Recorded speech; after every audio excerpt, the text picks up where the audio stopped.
madame, monsieur, bonjour.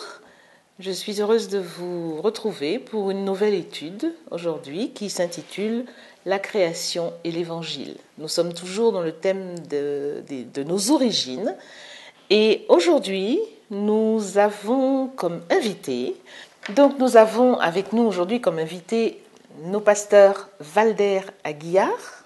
Bonjour, bonjour. Pasteur. Et André Villers. Bonjour, pasteur. Bonjour. J'espère que nous allons être richement bénis par cette étude. Bien, nous allons commencer par la prière et c'est notre pasteur Valder Aguillard qui va nous conduire en prière. Notre Dieu, notre Père, nous te remercions pour cette opportunité de pouvoir encore une fois étudier cette leçon. Nous voulons sûrement apprendre davantage par rapport à la création et l'Évangile. Et nous voulons naturellement demander ta présence avec nous à cet instant. Au nom de Jésus, Amen. Amen. Donc la création et l'Évangile, deux termes qui, à première vue, n'ont rien en commun. Et pasteur Aguillard, je voudrais vous demander s'il y a un lien entre ces deux termes et lequel. Je crois la liaison qu'il y a entre les deux, c'est Dieu a tout créé. Et nous voyons au long de la Bible que Jésus était avec lui pour la création. Alors l'évangile, c'est Dieu qui vient dans la personne de Jésus pour nous apporter la bonne nouvelle, c'est l'évangile. Alors là, la relation que je vois entre ces deux choses, c'est ça. Création, le péché entre les deux, et Jésus qui vient apporter l'évangile, qui c'est l'opportunité de l'homme de rencontrer Jésus et rencontrer le salut. On peut dire aussi que dans la création, Dieu a manifesté son amour. C'est un acte d'amour, la création. Oui. La Bible dit que Dieu est amour. Donc Dieu aime sa création, il aime l'homme, l'humanité, parce que Dieu est comme il est amour, c'est un Dieu de relation. Il aime avoir cette relation avec l'homme. Et il se trouve que, à cause du péché, la relation a été coupée entre Dieu et l'homme. Il y a malheureusement, l'homme s'est dénaturé en quelque sorte, et Dieu propose à l'homme de retrouver cette connexion, et ça c'est l'évangile. L'évangile, c'est la possibilité de renouer avec Dieu. C'est la bonne nouvelle du salut, ce qu'on appelle la bonne nouvelle du salut, c'est-à-dire parce que Dieu est intervenu dans l'humanité en tant qu'homme sous la forme de Jésus, nous avons la possibilité d'obtenir le salut. Et c'est encore un acte d'amour, puisque Christ qui meurt sur la croix, c'est la manifestation de l'amour de Dieu. Et les étapes qu'on voit dans les deux choses, création, péché, condamnation, mort éternelle. Alors, l'évangile, Jésus créateur, Jésus pardon, Jésus libérateur et vie éternelle en Jésus. Alors la liaison entre les deux. Dieu vient défaire ce que le mal a fait. Nous avons vu que le récit de la création met en évidence qu'une fois son œuvre achevée, Dieu a vu que tout était bien, tout était bon, tout était parfait sur terre. Je parle des éléments, je parle de la nature, des animaux et même des êtres humains. Mais il va en quelque sorte, et c'est là que ça se gâte, il va placer Adam et Ève dans le jardin d'Éden en leur donnant un commandement qu'ils ne vont pas respecter. Alors, ma question est, est-ce que c'était nécessaire que Dieu prenne ce risque ? Et pourquoi ? Alors tout d'abord, je pense qu'il faut se rappeler que Dieu est un Dieu juste, un Dieu d'amour et juste de ce fait. Il a créé l'humain dans une totale liberté.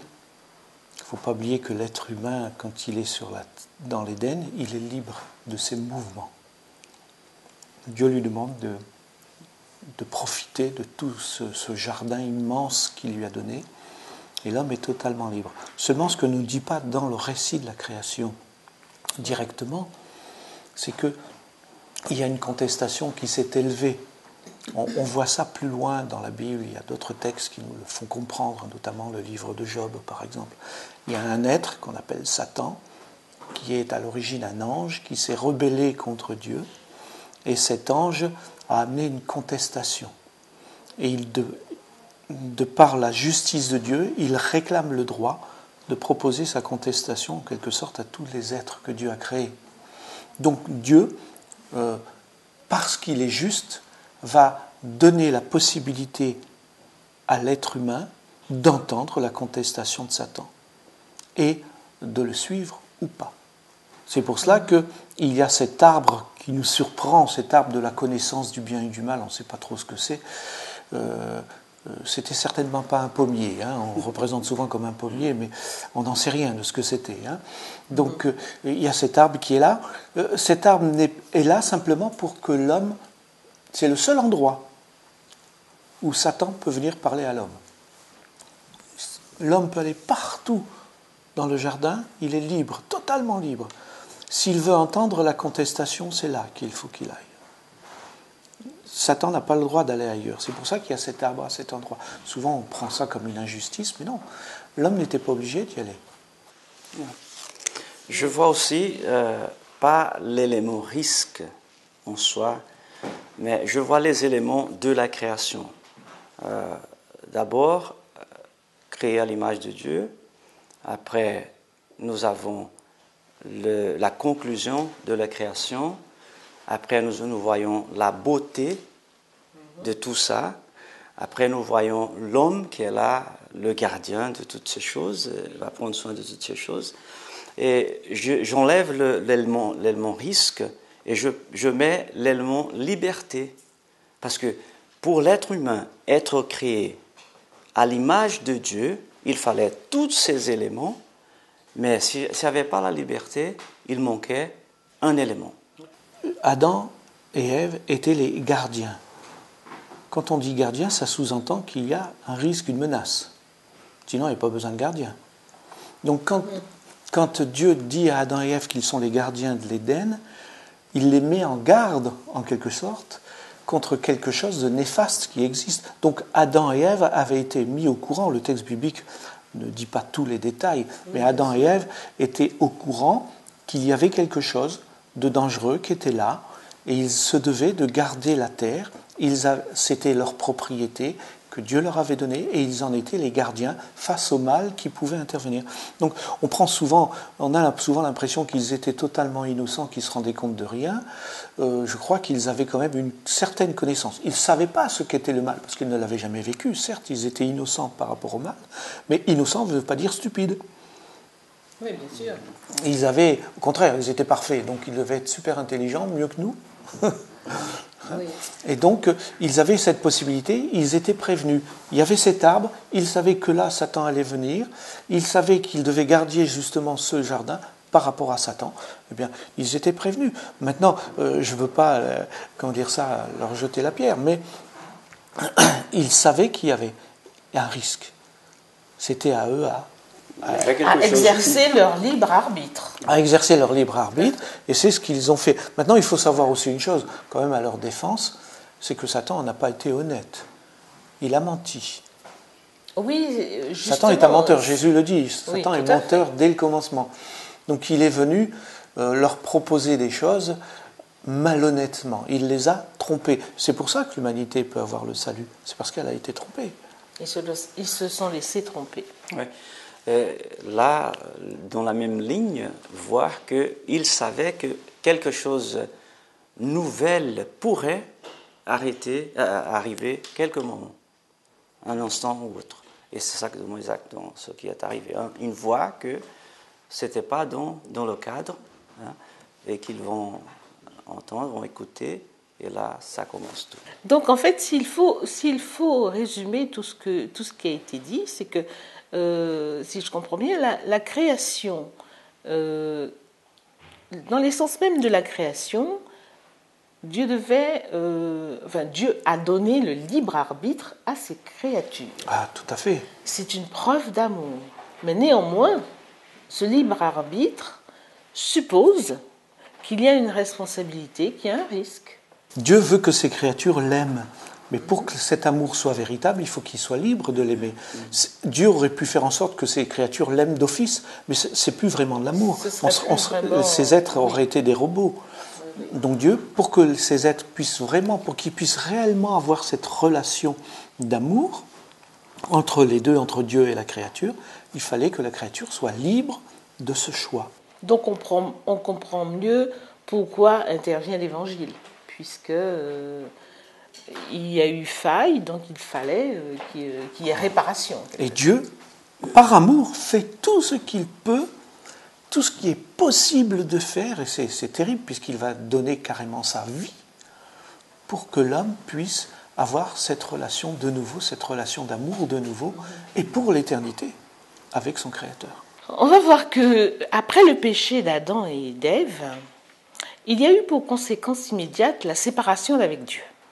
Dieu va interdire l'accès au jardin, et dans l'épisode où Dieu s'adresse à chacun, à Ève, ensuite à Adam, ensuite au serpent, dans Genèse 3, verset 15, on a coutume de dire qu'il s'agit là d'une promesse et d'une excellente nouvelle pour l'humanité. Alors nous allons prendre ce verset déjà, Genèse 3, verset 15, et Pasteur Aguirre, est-ce que vous pouvez nous expliquer en quoi justement ce verset est-il une bonne nouvelle pour l'humanité? D'abord, il y a la promesse de victoire. Tu vas avoir la victoire sur le serpent. C'est clair. On va lire le verset. Oui. Je mettrai de l'hostilité entre toi et la femme, entre ta descendance et sa descendance. Celle-ci t'écrasera la tête et tu lui mordras le talon. Alors, écrasera la tête, c'est la victoire que la femme, nous aujourd'hui nous avons comme Église, va avoir sur le serpent. Oui, parce qu'il parle du serpent. Voilà, oui, serpent, il parle au serpent là. Voilà. Dieu parle au serpent. Satan n'est pas encore réveillé et révélé là. Et après ça, il y a une excellente nouvelle. Oui. L'excellente nouvelle, c'est la solution que Dieu va donner à travers Jésus-Christ, sa mort, son sacrifice, pour nous donner la vie éternelle. Et c'est ça l'évangile en fait. C'est ça l'évangile en fait. Alors nous voyons là les deux choses. Jésus va écraser Satan quand il va mourir à la croix, n'est-ce pas? Et à la croix, c'est définitif, c'est clair pour ceux qui étaient là, pour le monde, que la victoire est donnée. Pourquoi on peut en être sûr? C'est parce qu'il y a cette expression entre ta descendance et sa descendance. La descendance d'un être humain, c'est son avenir, c'est son futur. Et donc quand Dieu dit cela, il parle de quelque chose qui va se passer dans le futur. Il est clair que Satan n'a pas de descendance en soi, mais Satan vit. Alors que les hommes vivent et meurent, Satan continue de vivre. Et donc Dieu est en train de dire à Adam et Ève, dans votre futur et dans le futur du serpent, il va y avoir une rencontre entre la postérité de la femme, c'est-à-dire le Messie qui va venir, puisque ça sera un homme, et ce Messie va écraser, comme le rappelait tout à l'heure Valder, va écraser la tête du serpent. Quand on écrase la tête d'un serpent, il est mort. Mais malheureusement, en lui écrasant la tête, le serpent aura le temps de le mordre. Ça sous-entend, il te blessera le talon, ça sous-entend qu'il y aura une blessure mortelle aussi. Et c'est la blessure mortelle, c'est la croix. Donc, je me dis que plus on étudie le récit de la création, on voit ce que Dieu a fait, plus on se rend compte que la théorie de l'évolutionnisme est incompatible avec les déclarations de la Bible, parce qu'un Dieu qui aime sa créature, qui lui donne le libre arbitre, qui promet un avenir merveilleux, ça ne peut pas être de l'évolutionnisme. Qu'en pensez-vous? Eh bien, c'est-à-dire que quand on regarde le récit tel qu'il est donné dans la Bible, rien n'est un hasard. C'est Dieu qui met les choses en place. Même là, même avec le péché, même avec la faute d'Adam et Ève, Dieu n'est pas pris au dépourvu, puisqu'il a la solution. Quand il parle au serpent, il a la solution. Oui. Donc la solution, elle était déjà préparée. Oui. Dieu savait, Dieu sait toutes choses.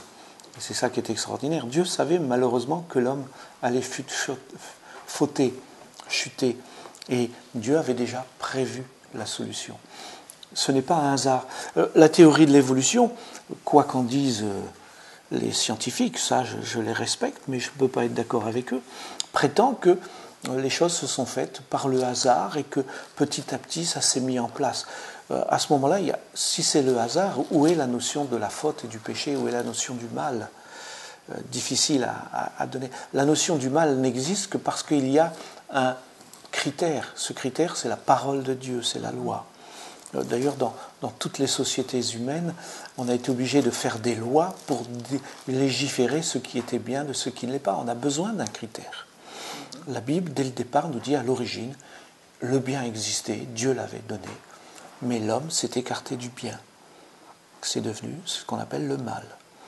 Et il n'y a pas de hasard dans tout cela. Il est évident que Adam et Ève, à qui s'adressait Dieu, n'ont certainement pas compris toute la portée de cette promesse, mais néanmoins, on peut considérer qu'ils ont été rassurés quant à l'avenir de leur descendance. Oui, parce qu'ils ont compris que au moins dans la descendance, il va se passer quelque chose. Peut-être que Ève a espéré que ça se passe de son vivant, que ce soit un de ses fils qui allait vaincre. Bien, voilà, ça on n'en sait rien, ce n'est pas écrit. Mais ils avaient au moins compris cela. Si ce texte, si ces propos nous ont été transmis, c'est que Adam et Ève ont dû le transmettre à leurs enfants, qui l'ont transmis aux enfants, jusqu'au jour où plus tard Moïse écrira les choses. Parce qu'au départ, tout était transmis d'une manière orale. Je vois les grandes différences. Il y a un homme qui va découvrir cette théorie. Bon, nous appelons une théorie, n'est-ce pas? L'évolution. De l'autre côté, nous avons Dieu. Un Dieu qu'on disait, on ne sait pas, on n'a pas vu, mais il s'est révélé en Jésus. D'un côté, on a un homme qui va délivrer cette idée des choses préexistantes. De l'autre côté, il y a un Dieu qui, ex nihilo, il va tout faire. D'un côté, il y a un homme qui a des relations avec des choses, ou qui les choses n'ont pas une relation avec lui. De l'autre côté, il y a Dieu qui a une relation directe et intime avec sa création. Oui. D'un côté, les choses seront toujours comme ça, par hasard, imparfaites, incomplètes. De l'autre côté, il y a espoir. Même si le péché est entré, il y a l'espoir. Un futur meilleur, l'éternité pour l'humanité, le salut pour ceux que Dieu a créés. Il y a opposition aussi dans le principe même. Dieu est source de vie, Dieu donne la vie, Dieu fait tout pour que l'homme vive. Dans la théorie de l'évolution, du fait de son évolution, il y a une espèce qui disparaît, qui meurt. Parce qu'une nouvelle va la supplanter, et ainsi de suite. Ce n'est que succession de mort et de vie. Alors qu'à l'origine, Dieu fait tout vivant, tout parfait, tout bien. Alors bien sûr, on ne peut pas prouver ni l'un ni l'autre. Valder disait à l'instant, théorie de l'évolution, ben oui, c'est une théorie. Malgré toutes les explications qu'on en donne, on n'a pas encore pu prouver que cette théorie est vraie. C'est ce que pense une grande partie de scientifiques. Tous les scientifiques ne sont pas évolutionnistes. Tout à fait. Et donc, ce n'est qu'une théorie. On ne peut pas prouver l'un ni l'autre. Pour moi, je me rends compte que ce soit la théorie de l'évolution ou que ce soit la théorie de la création, il faut un acte de foi pour l'accepter. Oui. Donc, pour moi, puisqu'il faut un acte de foi, je préfère me tourner vers l'auteur de la foi qui est Dieu. Voilà. À propos de l'Évangile, j'aimerais vous proposer un texte qui se trouve dans Romains 5, versets 6 à 9. En effet, lorsque nous étions encore sans force, le Christ, en son temps, est mort pour des impies. À peine mourrait-on pour un juste. Peut-être quelqu'un aurait-il le courage de mourir pour un homme bon. Or, voici comment Dieu, lui, met en évidence son amour pour nous. Le Christ est mort pour nous alors que nous étions encore pécheurs. À bien plus forte raison, maintenant que nous sommes justifiés par son sang, serons-nous donc sauvés de la colère par son entremise. Est-ce que ce n'est pas justement la définition de l'Évangile, simplement? Ah bien, oui. Ici, il est clair que Paul est en train d'expliquer ce que l'on disait déjà tout à l'heure, la notion d'amour qui est permanente dans l'action de Dieu. Il fait la correspondance entre un homme, on est prêt à mourir pour quelqu'un, mais si c'est un bandit ou un voleur, je ne sais pas si on le fera.